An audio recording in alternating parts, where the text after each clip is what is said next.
Salut à tous et bienvenue sur la chaîne Ancien Maths. Aujourd'hui, nous sommes là pour étudier les variations de la fonction f de x égale 1 moins x exponentielle de x plus 1 plus x exponentielle de moins x. Nous allons d'abord rappeler les différentes étapes de l'étude de variation d'une fonction. La première étape sera de déterminer le domaine de définition. Ensuite, il faut chercher le domaine de continuité de la dérivabilité de la fonction. Après ça, déterminer la dérivée de la fonction et déterminer le signe de la dérivée. Ensuite, passer au centre de variation de la fonction, chercher les limites aux bornes du domaine de définition de la fonction, faire le tableau de variation et finir par tracer la courbe de la fonction. Notre fonction est constituée de fonctions exponentielles et de fonctions polynômes. Alors, pour son domaine de définition, il n'y a pas de conditions supplémentaires à ajouter. Donc, pour tout x qu'on va prendre dans R, notre fonction sera définie et donc le domaine de définition va donner simplement grand R.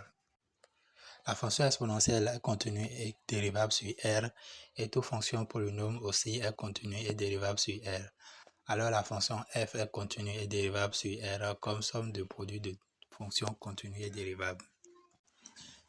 Cherchons maintenant la dérivée de la fonction f. La fonction f est définie par 1 moins x exponentielle de x plus 1 plus x exponentielle de moins x.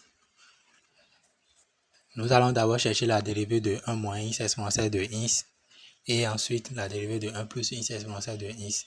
Prenons 1 moins x exponentielle de x. C'est le produit de deux fonctions. Donc sa dérivée, ça va faire la dérivée de 1 moins x fois exponentielle de x plus 1 moins x fois la dérivée de exponentielle de x. La dérivée de 1 moins x, ça donne moins 1. Et la dérivée de exponentielle de x, ça donne encore exponentielle de x. On fait la même chose aussi pour 1 plus x exponentielle de moins x. Et après avoir réduit, on obtient f' de x égale à moins x exponentielle de x plus exponentielle de moins x. Pour trouver le signe de la dérivée de la fonction f, il faut d'abord remarquer que exponentielle de x plus exponentielle de moins x est strictement supérieur à 0. Et donc le signe de la dérivée revient simplement au signe de moins x.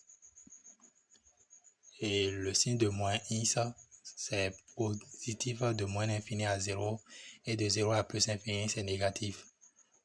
De l'étude précédente, on déduit que la fonction f est strictement croissante sur moins l'infini à 0 et strictement décroissante sur 0 à plus infini. Rappelons que le domaine de définition de la fonction f est grand R.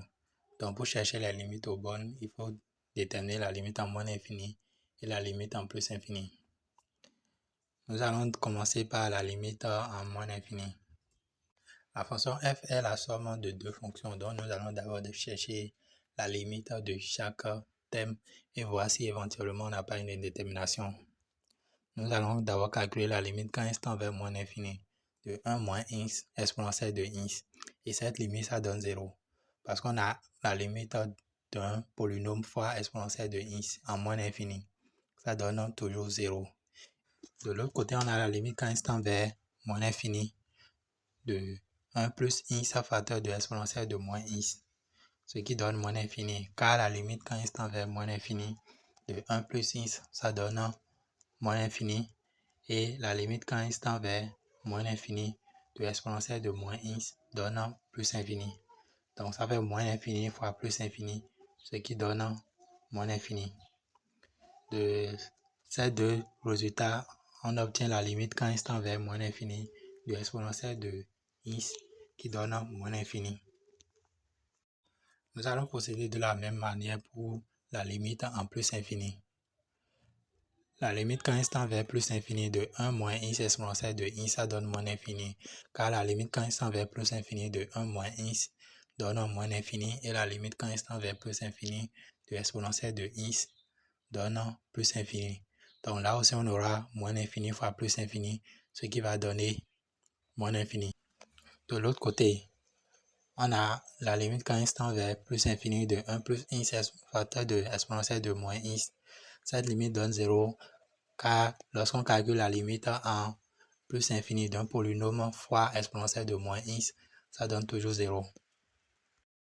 Donc la limite de f de x en plus infini aussi donne moins infini.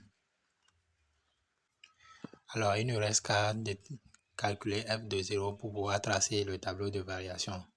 Et f de 0 ça donne 2. Quand vous remplacez 0 dans la fonction f, vous obtenez 2.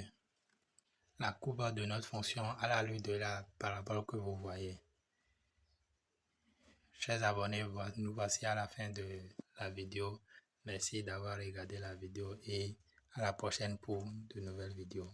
Merci beaucoup. N'oubliez pas de vous abonner et d'aimer la vidéo.